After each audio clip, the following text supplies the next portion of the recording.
رویا ببینین خوابی که خواب صحیح باشد، خوابی که فراموش انسان نشود، خوابی که کلاً مانند صبح روشن باشد. یعنی بعضی خواب میبینن مانند فیلم هندی، فلانی آمد و اینو کشت و اینو زد. این خوابای درست نیست. خوابی که خواب درست باشد، رویای صادق باشد، اولا خوابی است که انسان فراموش نمیکنه، خوابی که انسان در دمدم صبح، مثلا قبل از نماز صبح در اون موقع خواب رو ببینه، و خوابی که در او یک سری مسائل واضح و آشکار باشه، یعنی یک سناریوی پیچیده نباشه.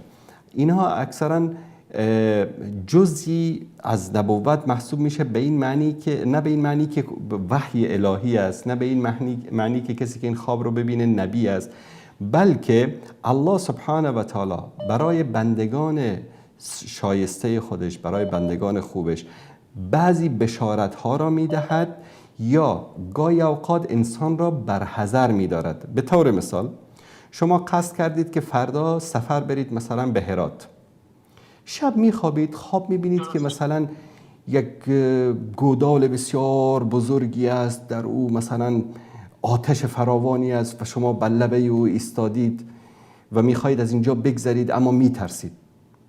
یک انسان مسلمان میتونه این رو به این تعبیر بکنه: همین سفری که من دارم حتما در او کدام مشکلی هست. الله متعال به این شکل انسان رو از خطری که پیش روی او هست بر حذر میدارد.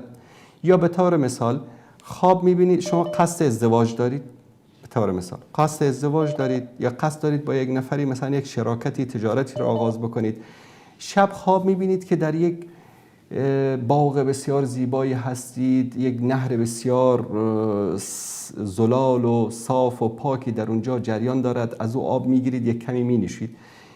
اینو بر اساس تعبیر رویا در نزد علمای بزرگ میگم که مثلا آب رو، سرسبزی رو به معنی فراخی، به معنی رزق و روزی تعبیر میکنن. یا مثلا همین نیت رو کردید، شب خواب دیدید که یک بارانی ملایمی داره میباره بر روی مثلا شما و خانه‌تون، این تعبیر به این است که رحمت خدا بر شما میباره، پس این کار خوبی است. اینا همه یک نوع بشارت یا برحذر داشتن از طرف الله سبحانه و تعالی برای بندگان مؤمن است.